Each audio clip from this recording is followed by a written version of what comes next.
President, I rise to speak on a matter of great importance to the economic health of state and local governments. I'm talking about dangerously underfunded employee pensions. We hear about this problem every day in states like Illinois, California, New Jersey, and many others. It is a multi-trillion-dollar problem. Let me repeat that. The underfunding of these pensions runs into the trillions of dollars, not billions, trillions. Now, how did this happen? There are two primary causes. First, governments have promised too much money in lifetime pensions. And second, governments have not set aside enough money to pay for those pensions. The shortfall between the money that has been promised and the money set aside is called underfunding. But that's just a sterile accounting term that means we don't have enough money to pay the bills. And where I come from, that's called being broke. It is bad enough when you go broke because you have been irresponsible with your own money, yet it is a tragedy when governments go broke being irresponsible with taxpayer money. That is what I fear we are watching as this public pension crisis unfolds. There have been many studies in recent years of our public pension crisis. There's no question about whether this crisis exists. The only question is the magnitude of the crisis. One prominent study by scholars at the Kellogg School of Business at Northwestern University estimates that public pension plans are underfunded by over $3 trillion. That's a lot of money. An analyst at the Brookings Institute said public pensions are $2.5 trillion in the red. A study published last month found that all by itself, California has a $240 billion pension shortfall. You heard that right. California alone has a pension debt of $250 billion. Some have estimated that Illinois is in even worse financial shape. If the states and localities do not act aggressively to address these shortfalls, then the question will not be whether the states will become insolvent, but when. Regardless of whose numbers and which study gets the closest to the mark, there is no denying that public employee pensions face a multi-trillion-dollar shortfall in the aggregate. Though none will deny this shortfall, some will seek to shift the blame and shirk responsibility for this crisis. Now, I want to nip in the bud one of the arguments of those interests that would prefer to ignore this crisis. They will argue that this is not a problem of too many pension promises and the underfunding of those promises. They will try to divert attention from the fact that public employee pensions have too often not been funded on a sound basis. Instead, they will say that the pension funding problem is owing to the 2008 economic crisis and the big businesses that they say caused it. This is way off the mark. But don't trust me, trust the numbers. This pension shortfall existed before the recession, and an attempt to lay blame at the feet of Wall Street or big business or some other group is just plain blame shifting. One aspect of the problem is that governments have been slow and public employees have been resistant to transitioning to the types of retirement plans that private sector workers have been living with for years. The rest of the world has moved toward 401k style plans called defined contribution plans. In these plans, costs are lower and more predictable, and they fit well with an increasingly mobile and dynamic workforce. Yet governments have remained wedded to expensive traditional pension plans for far too long. These old-style traditional pension plans, defined benefit plans, owe a monthly payment for life to each employee regardless of how much money the government has set aside, regardless of how well the pension assets have been invested, and regardless of whether the ratio of active workers to retirees has remained stable. For most private companies, these plans proved simply unsustainable. And over time, they moved towards more flexible retirement plans for employees. Yet, as usual, government is slow. It is slow to innovate and slow to adapt. So even though these defined benefit plans had the potential to cause enormous financial problems for governments, governments stuck with them.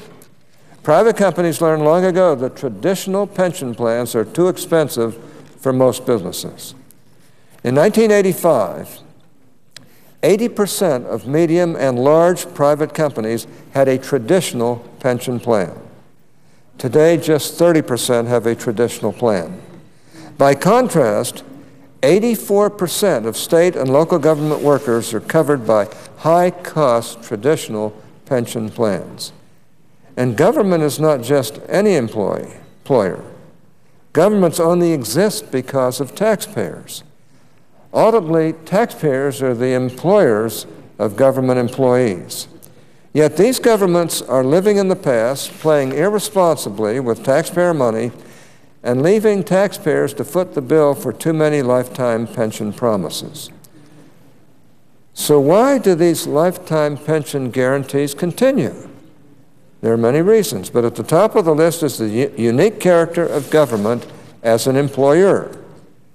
Private employers moved away from traditional pensions to more affordable 401k style plans because they can't stay in business if they ignore economic reality. Yet governments have kept their unaffordable traditional plans, often because public employee unions use taxpayer-funded union dues to elect state and local politicians and then ask the same politicians they just elected for costly pension deals at taxpayer expense. When a union bargains with a private employer and employees have an interest in the business continuing as a viable enterprise.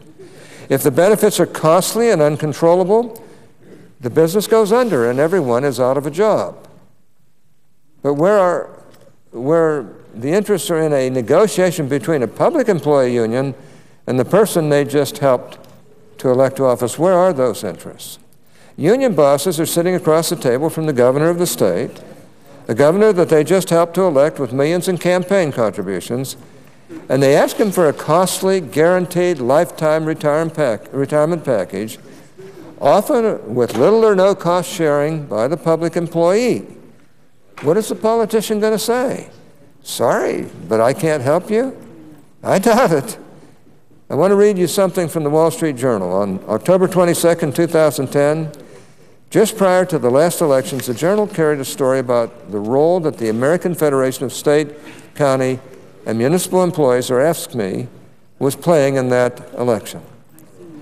According to the Journal, quote, the American Federation of State, County, and Municipal Employees is now the biggest outside spender of the 2010 elections. The 1.6 million member AFSCME is spending a total of $87.5 million on the elections after tapping into a $16 million emergency account to help fortify the Democrats' hold on Congress. Last week, AFSCME dug deeper, taking out a $2 million loan to fund its push. The group is spending money on television advertisements, phone calls, campaign mailings, and other political efforts. We're the big dogs, said Larry Scanlon, the head of AFSCME's political operations, but we don't like to brag, unquote. We're the big dog? That about sums it up. And when the big dog barks, it expects the people that it helped elect to jump. Now, why do you think they are spending all of this money? Because public employment unions care about global warming. Richard Trumka, the head of the AFL-CIO, a man who I respect, has said that he talks with the White House every day and visits a couple times a week. Why do people think he's doing that? Playing pickup basketball with the president? He's talking about how to benefit his unions. And lately, that means public employee unions. There were some recent reports suggesting that Organizing for America, a Democrat National Committee project designed to re-elect President Obama, was helping to foment the protests in Wisconsin. These unions are spending big-time money to elect politicians because they know that the politicians will deliver big-time benefits. But the chickens are coming home to roost. As we are seeing in state after state, the markets have something to say about these collusive relationships and the benefits they secure. The credit rating agencies have announced that they will begin factoring unfunded pension obligations into the calculations they use to rate the credit worthiness of states. This is significant because the total value of state bond debt is estimated to be around $1 billion, while pension debt is at least 2 or 3 times that amount. State credit ratings reveal another aspect of the state budget crisis. The 5 states that prohibit collective bargaining over retirement benefits have Moody's highest credit rating. California and Illinois, which allow collective bargaining over retirement benefits for public employees, have the lowest credit rating among the 50 states. The next 4 lowest states also allow collective bargaining. Illinois is in the worst shape of all, with less than 40% of the funds needed to pay its public employee unions, or pensions, I think I should say. The Illinois situation is so dire that for the last 2 years, the state has had to borrow money just to make its pension contributions. And this year, Illinois had to pay a 2% higher interest rate just to borrow money to contribute to its pension program. Now, this is madness, and it cannot go on forever.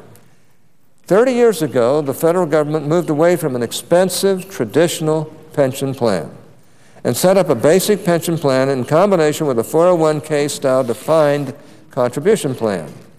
The system has worked well so far, although at some point we might need to reform federal pensions too.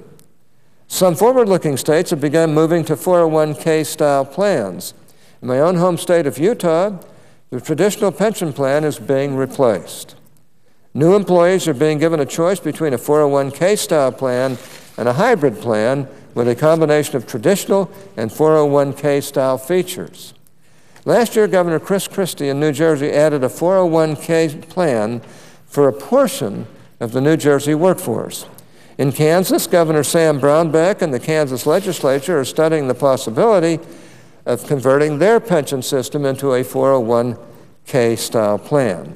And in Wisconsin, Governor Scott Walker has asked that the state study the feasibility of establishing a 401k style plan. There are many potential solutions to the public pension crisis, and all of them should receive consideration. We should be encouraging these courageous governors on rather than demonizing them and demagoguing this issue. I, for one, would like to congratulate the governor of Wisconsin for his bold stand on the issue of public employee benefits. The victory he secured last week is really significant. He stood responsibly for long-term interests of his state rather than doing the easy thing and caving under the pressure of union-organized protests and the childish and disrespectful resistance of Democratic lawmakers who chose to flee the state rather than engage in this debate.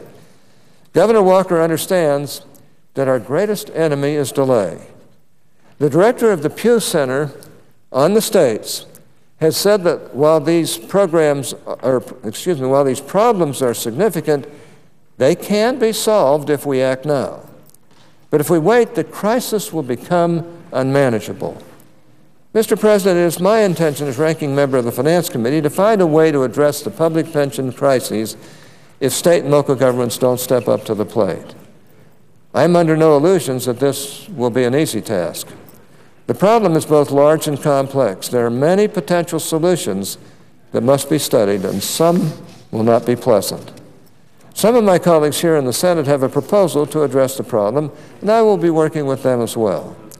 I do not have all of the answers yet, and I have not yet settled on what I believe are really the best solutions, but we are working hard and talking to the experts about the best way to proceed. I'm sure of one thing, however, and I want to be 100% clear about this. There will be no federal bailout of any state or local government. Now, let me just repeat that. No federal bailout. Just last month, after Illinois sold its high-interest bonds, the governor indicated that he plans to ask for a federal guarantee. Well, Governor, you can save your breath. The answer is no. We cannot ask taxpayers in the rest of the country to pay for underfunded pensions in Illinois, California, or any other state that made promises that it clearly cannot keep. To do so would be more than unfair. It would be immoral. A federal bailout cannot happen, and it will not happen.